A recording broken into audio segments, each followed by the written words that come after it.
नया एनडीए, नया चलन, सरकार चलाएगा गठबंधन। देश की जनता ने इस बार बीजेपी को पूर्ण बहुमत न देकर एनडीए को सरकार बनाने का जनादेश दिया है। हालांकि इस तरह की सरकार अनुमान के बिल्कुल उलट है, क्योंकि पिछली बार बीजेपी ने अपने दम पर 300 से ज्यादा सीट हासिल करके अपने सामर्थ्य से न सिर्फ सरकार चलाई थी, बल्कि ऐसे कई कठोर निर्णय भी लिए थे जिसका फायदा देश के हित में हुआ है।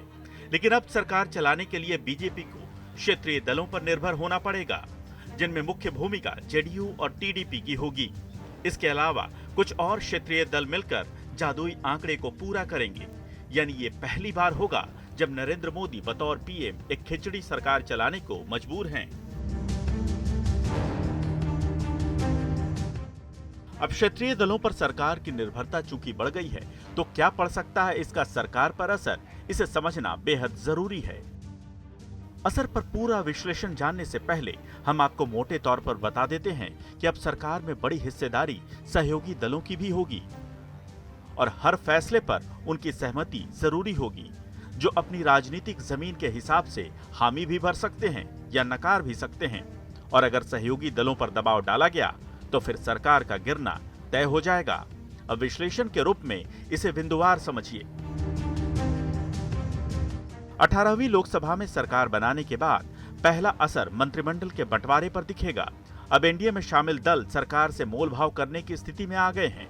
इनमें प्रमुख मंत्रालय ज्यादा सीट वाले क्षेत्रीय दल को मिल सकते हैं। वहीं बांटे गए मंत्रालयों पर पीएम मोदी का नियंत्रण कम हो जाएगा। यानी अब तक प्रधानमंत्री कार्यालय में जाकर जो रिपोर्ट कार्ड सौंपा जाता था, पीएम मोदी के सामने प्रेजेंटेशन होता था, वो अनिवार्य नहीं रह जाएगा। और ये सरकार की मजबूती, कठोर निर्णय और देश के विकास के लिए एक समस्या बन सकती है। वहीं दूसरा पेच विचारधारा की पृष्ठभूमि पर होने वाले निर्णयों में फंस सकता है। पीएम मोदी तीसरे कार्यकाल में अहम मुद्दों पर निर्णय संसदीय दल से चर्चा करके नहीं ले पाएंगे, बल्कि अब पीएम मोदी को निर्णय लेने के लिए एनडीए के घटक दलों से विमर्श करना होगा और क्षेत्रीय दल के पिछली सरकार के अहम वादों पर विचार अलग हो सकते हैं। इनमें एक देश एक चुनाव के मुद्दे पर एक मत होना मुश्किल है। इसके अलावा समान नागरिक कानून जैसा अहम विषय भी लटक सकता है। यानी अब सरकार को पहले प्रस्ताव तैयार करना होगा, उसके फायदे नुकसान को बिंदुवार अपने सहयोगी दलों को समझाना होगा और अगर कोई दल इससे असहमत होता है तो सरकार के लिए न सिर्फ फैसला लेना कठिन हो जाएगा, बल्कि प्रेशर पॉलिटिक्स में सरकार के गिरने का खतरा भी बढ़ जाएगा और इसका फायदा विपक्ष को हो सकता है। मोदी जी को इतनी जल्दी नहीं करना चाहिए। घबराया हुआ आदमी कभी कभी बहुत बड़ी गलती करता है। मुझे ऐसा लगता है कि वो बहुत जल्दी में है। अभी हालात का पूरा जायज़ा लेने के बाद उनको ये कदम उठाना चाहिए था और अगल बगल में भी झांक के देख लेना चाहिए था क्या हो रहा है। इंडिया में कौन है? नीतीश बाबू है, चंद्रा बाबू है, दो बाबू है जी चिराग बाबू है जी। देख लेंगे। जनता ने तो बीजेपी का बहुमत खींच लिया है, 232 तक लाकर खड़ा किया है। तो अब जोड़ तोड़ वाली सरकार बनाने की कोशिश हो रही है तो करने दो। हालांकि एनडीए में सबसे बड़ा दल बीजेपी है, जो बहुमत के आंकड़े से इतना भी दूर नहीं है कि उसे हर फैसले के लिए एक एक सीट हासिल करने वाले दलों से मशविरा करना पड़े।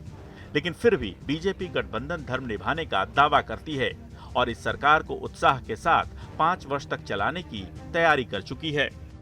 एनडीए की सरकार बनेगी मोदी जी के शासनकाल में। आप जानते हैं कि भारतीय जनता पार्टी के 240 पूरे इंडिया अलायंस के गठबंधन से भी ज्यादा है हमारे आंकड़े और स्पष्ट रूप से लोगों ने एक जनादेश दिया है, एक विश्वास जताया है मोदी जी में और उसी दिशा में हम काम करते जाएंगे 3.0 में, एक विकसित भारत के लिए मोदी जी के नेतृत्व में।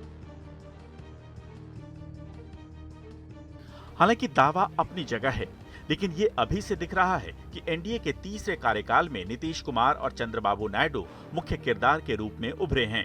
हालांकि बीजेपी के साथ एक प्लस पॉइंट ये है कि दोनों ही दलों के प्रमुख नेता बीजेपी के साथ मिलकर पहले भी काम कर चुके हैं। इनमें चंद्रबाबू नायडू तो एनडीए के संयोजक भी रह चुके हैं। लेकिन इस बार नीतीश कुमार और चंद्रबाबू नायडू अपनी मर्जी से हाँ या ना करने की मजबूत स्थिति में हैं और बीजेपी इनसे नाराजगी मोल नहीं लेना चाहेगी। यानी स्थिति पूर्व के गठबंधन की सरकार जैसी बन सकती है। पूर्व की गठबंधन सरकार में विकास कार्यों की गति धीमी रही है। एक तरह से पूर्व की गठबंधन सरकारें महत्वपूर्ण निर्णय लेने में शिथिल रही हैं। गठबंधन के बड़े दल को छोटे दलों के दबाव में काम करना पड़ता है।